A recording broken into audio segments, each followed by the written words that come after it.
2022년도의 마지막 수요 예배입니다. 벌써 이제 새해를 앞두고 있는 이 시간인데요. 정말 한 해가 어떻게 지나가는지 모를 정도로 이렇게 정신없이 지나간 그런 한 해였지만 이 시간 우리 주님께서 예배하는 우리 모두에게 찾아오시사 주님의 은혜를 풍성히 채워주시기를 간절히 소망합니다. 여러분들은 지난 한 해 어떻게 보내셨습니까? 2022년도를 여러분들은 어떻게 보내셨습니까? 사실 이제 좀 나이를, 제가 이런 말씀드리기 좀 그렇지만 나이를 이제 한 해 한 해 먹어가면서 점점 더 어떤 이 시간이 더 무뎌지는 것 같습니다. 그러니까 어떨 때 이렇게 느끼냐면은 가끔 이제 뭐 처음 보는 분들이나 뭐 어른들을 만났을 때 이제 제 나이를 물어보실 때가 종종 있습니다. 아무래도 제주에 이제 좀 온 지 얼마 안 됐기 때문에 만나시는 이제 목사님들, 선배님들이 이렇게 우리 목사님 나이가 어떻게 되냐라고 물어볼 때가 이렇게 있습니다. 예전 같으면은 제가 지금 뭐 30 몇 살입니다 이렇게 탁 나왔는데 어느 순간부터는 잠깐만 내가 몇 살이었지 계산을 막 이렇게 막 하면서 이제는 이제 나이를 몇 살이냐라고 말하기보다는 제가 몇 년생입니다라고 말하는 게 조금 더 편해지는 그런 때가 온 것 같습니다. 좀 점점 무뎌지는 것 같아요. 시간도 그렇죠. 또 12월 마지막 주간이지만 사실 연휴 주간이랑 조금은 다를 바 없는 것처럼 느껴질 때도 있습니다. 이제 이번 주일이 되면은 1월 1일이 되고 새로운 해가 시작됐는데 사실 달력을 보지 않으면 또 시계를 보지 않으면 오늘이 며칠인지 무슨 요일인지 우리는 종종 까먹을 때가 좀 있는 것 같습니다. 그저 한 주 한 주 이렇게 하루하루 이렇게 충실히 살아가고 있는 것 같아요. 그렇지만 이렇게 점점 시간에 우리가 무뎌져 가는 삶을 이렇게 살아가고 있지만 그래도 한 해의 마지막이 다가오면 우리는 자연스럽게 지난 한 해를 잠시 돌아보는 시간을 갖습니다. 지난 한 해 내가 어떻게 살아왔는가.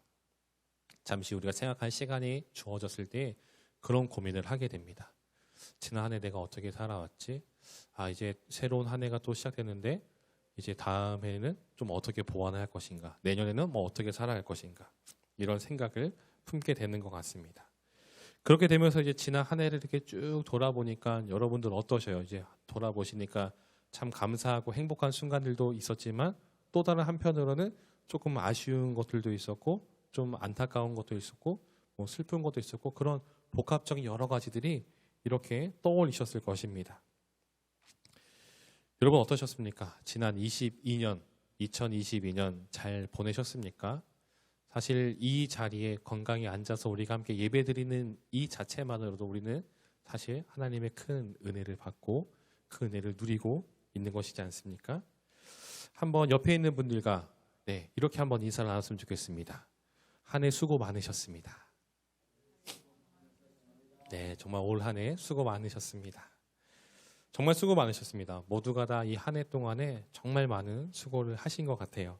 그 누가 보아도 정말 각자의 그 삶의 자리에서 정말 열심히 그렇게 살아왔습니다. 그런데 오늘 이 시간을 통해서 우리가 생각해 볼 것은 열심히 수고한다고 해서 그 누가 보아도 열심히 살아왔다라는 이런 인정을 받는다고 해서 그 모든 수고가 참되다라고 말할 수는 없다라는 것입니다. 여러분 오늘 본문을 한번 볼까요? 창세기 4장에 보니까 우리가 정말 잘 아는 말씀이 나타나고 있습니다. 아담과 하와가 에덴 동산에 쫓겨난 이후에 이제 동침하여서 두 아들을 낳게 됩니다. 누굽니까? 가인과 아벨 두 아들을 이제 출산을 하게 됩니다. 이 아담과 하와가 이 에덴 동산에 있을 때는 어떻죠? 그들이 먹는 것, 입는 것, 어디 뭐 거주하는 것, 즉 쉽게 말하면 뭐 의식주에 대해서 전혀 걱정할 필요가 없었습니다. 배고프면은 이제 뭐 나무 열매를 이제 따서 먹기도 하고 졸리면 그냥 이렇게 그냥 누워서 잘 수도 있고 또 옷이라는 개념 자체가 없었죠. 벌거벗었으나 그들은 부끄러움을 알지 못하는 그런 의식주에 대한 걱정 없이 그냥 하루하루 하나님과 교제하면서 그 동산에서 그들은 삶을 살아갔었습니다. 하지만 우리가 알다시피 타락한 이후에 이 아담과 하와가 누려왔었던 이 모든 특권들이 정말 당연하게 누려왔었던 그들의 권리인 것처럼 느껴졌던 그런 모든 것들이 산산조각 나게 됩니다. 더 이상 그들은 의식주에 이런 문제 없이 아무런 신경 없이 살았던 그런 모든 사람들이 뒤바뀌게 된 거예요. 당장은 옷을 입어야 했었고 당장은 먹기 위해서 열심히 땀을 흘려야 했습니다. 이전까지 동산에 살 때에는 이 노동이라는 개념 자체가 없었지만 이제는 그들이 땀을 흘리지 않으면, 노동을 하지 않으면 그들은 굶어 죽을 수밖에 없는 그런 존재가 되어버린 것이죠. 가인과 아벨도 마찬가지입니다. 어쩌면 이들은 그들의 부모 세대가 누렸었던 그 엄청난 특권을 채 누려보지도 못한 채 죽을 때까지 노동을 해야 하는, 그래야 먹고 살 수 있는 그런 운명을 타고 태어났습니다. 여러분, 우리가 알다시피 가인의 직업 그리고 아벨의 직업이 무엇입니까? 오늘 본문 2절에 보니까 이렇게 기록을 하고 있어요. 그가 또 가인의 아우 아벨을 낳았는데 아벨은 양치는 자였고 가인은 농사하는 자였더라. 가인은 농사를 지는 농부였었고 아벨은 양을 치는, 뭐 오늘날로 치면은 이제 축산업에 종사하는 그런 사람이 되었습니다. 참 여러분 생각해 보시겠습니까? 양을 치는 것, 그러니까 어떤 이 가축을 기르는 것과 농사를 짓는 것, 여러분 둘 중에 뭐가 더 수고스럽고 뭐가 더 힘든 일입니까? 만약에 이 질문을 던진다면은 농사를 하시는 분들은 당연히 농사가 더 힘들지. 새벽같이 나가서 정말 이 한여름에도 그 땡볕에서 열심히 수고해야 되는 그 수고를 말하지 않겠습니까? 또 반면에 축산업에 종사하는 분에게 말하면 어떻습니까? 끊임없이 그 짐승에게 먹이를 줘야 되고 그들이 아프지 않을까 계속해서 관리해야 되는 그런 일들, 아마 자기가 맡은 일이 더 힘들다라고 말할지 모릅니다.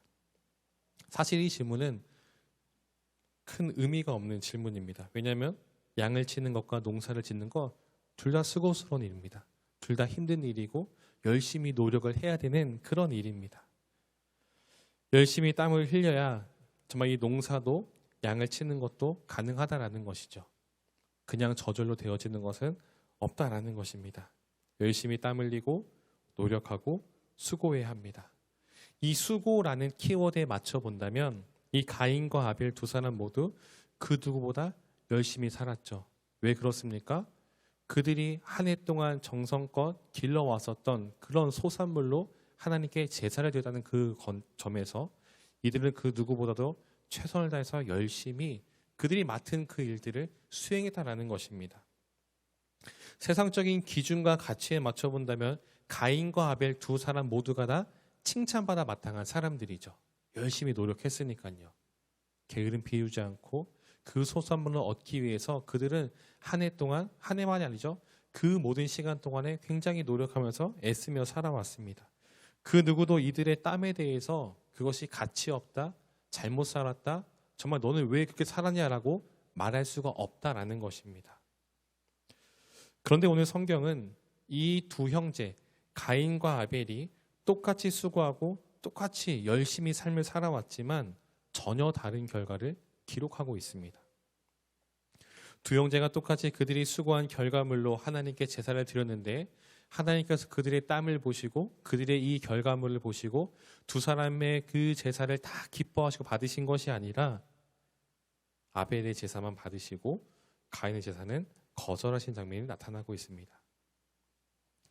처음에는 재물의 문제이지 않을까라는 생각을 한 적이 있었습니다. 예전에 제가 아무것도 모르던 그 시절에는 이 본문을 읽을 때에 제사에는 짐승을 잡고 피를 흘려야지, 피 흘림이 없기 때문에 이 가인의 제사는 받지 않은 것이다라는 그런 생각을 했던 적도 있습니다.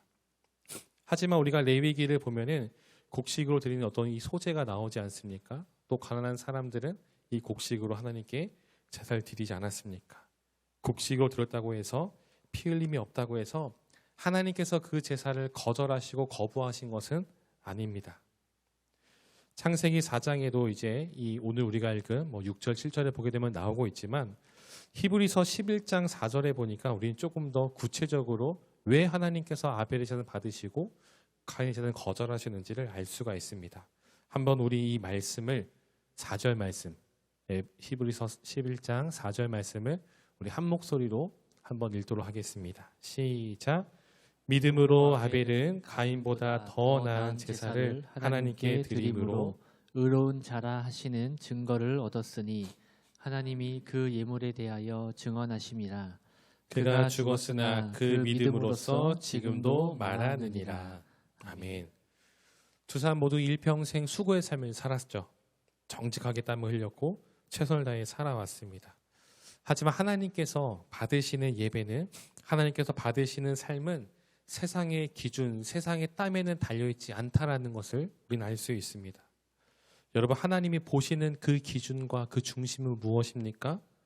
어떤 땀을 흘리고 열심히 노력하는 그것보다도 가장 먼저 보시는 것, 그것은 이 땅을 살아가는 성도의 삶뿐 아니라 믿음. 그가 이 땅을 살아가는데 어떤 모습으로 살아왔는가, 바로 그것을 보신다라는 겁니다. 어떤 믿음을 살았는가, 어떤 믿음을 가지고 예배를 드렸는가, 바로 거기에 주목하고 있다라는 것입니다. 가인과 아벨의 차이는 거기에 있었고, 바로 이 믿음에 있었고, 그 믿음 하나라고, 단 하나라고 말할 수 있을지 모르겠지만 그 결과는 어마어마한 결과를 가져오게 되었습니다. 사랑하는 제주그린교회 성도 여러분, 지난 한 해 정말 수고 많으셨습니다. 정말 누구보다도 치열하고 최선을 다해서 살아오신 그 모습을 정말로 우리 스스로가 정말 서로에게 큰 박수로 경의를 표할 그 정도로 열심히 살아왔습니다. 하지만 우리끼리는 이 수고에 대해서 서로 박수치면서 정말 잘 살아왔다라고 격려할 수 있지만, 하지만 하나님 보실 때 우리는 여러분 어떤 수고를 하며 살아오셨습니까? 예를 들어서 대전에서 출발하는 KTX 기차가 있다라고 합시다. 이 기차가 서울을 향해 가야 되는데 선로를 잘못 타가지고 부산까지 갔다라고 합시다. 정해진 시간에 안전하게 부산까지 갔다고 해서 이 기차가 목적지에 도착했다라고 결코 말할 수가 없을 것입니다. 느리다 할지라도 원래 목적지인 서울을 향해 갔어야 이 기차는 올바른 길로 갔다라는 것이죠. 여러분, 수고의 삶을 살아가는 것, 이 땅에서 정말 열심히 최선을 다해서 치열하게 살아가는 것 굉장히 중요합니다. 하지만 여러분, 우리는 그리스도인입니다. 우리는 다른 삶을 살아야 되는 그런 존재들이라는 것이죠. 여러분, 무엇을 위한 수고를 하고 있습니까? 그리고 무엇을 위해 최선을 다하고 있으십니까? 세상의 수많은 사람들은 자기 자신을 위해서, 자기의 가족을 위해서, 혹은 여러 가지 이유를 위해서 정말 그것을 위해서 최선을 다하고 수고하며 살아가고 있습니다. 하지만 그들은 그렇게 살아가고 있다라고 말할지 모르겠지만, 주를 믿고 정말로 주님을 우리 마음속의 구주로 영접한 우리 그리스도인들은 우리는 무엇을 위해서, 그리고 누구를 위해서 살아가고 있냐라는 말입니다.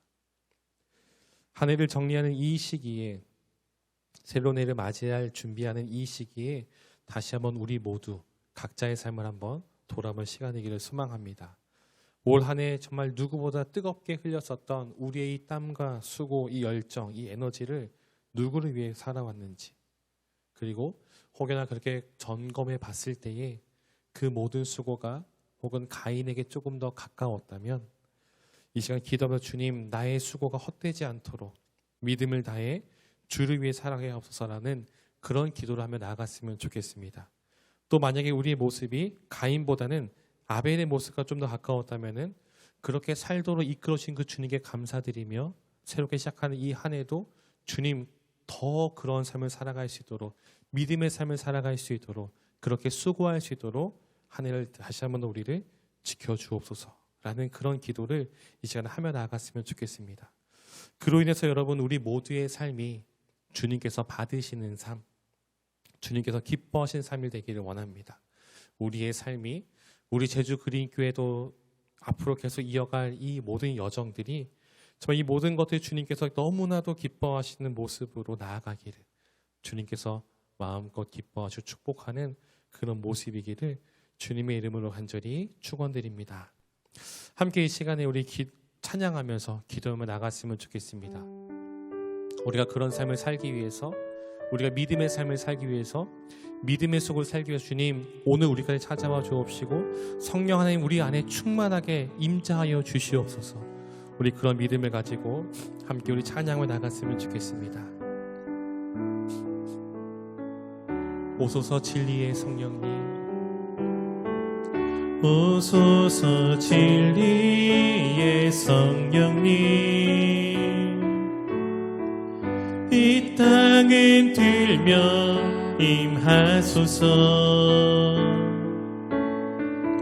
거짓과 타며 죄악에 무너진 우리 가슴 청케 하소서. 오소서 근혜의 성령님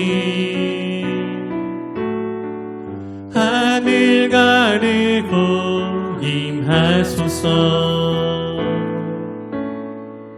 거룩한 불꽃 하늘로서 임하사 타오르게 하소서 주 영광 위에 부흥의 불길 타오르게 하소서 진리의 말씀 이 땅 새롭게 하소서 은혜의 강물 흐르게 하소서 성령의 바람 이 땅 가득 불어와 흰 옷 입은 주의 순결한 백성 주의 영광 위에 이제 일어나 열방을 치유하며 행진하는 영광의 그날을 주소서 부흥의 불길 타오르게 하소서 진리의 말씀 이 땅 새롭게 하소서 은혜의 강물 흐르게 하소서 성령의 바람 이 땅 가득 불어와 흰 옷 입은 주의 순결한 백성 주의 영광 위에 이제 일어나 열방을 치유하며 행진하는 영광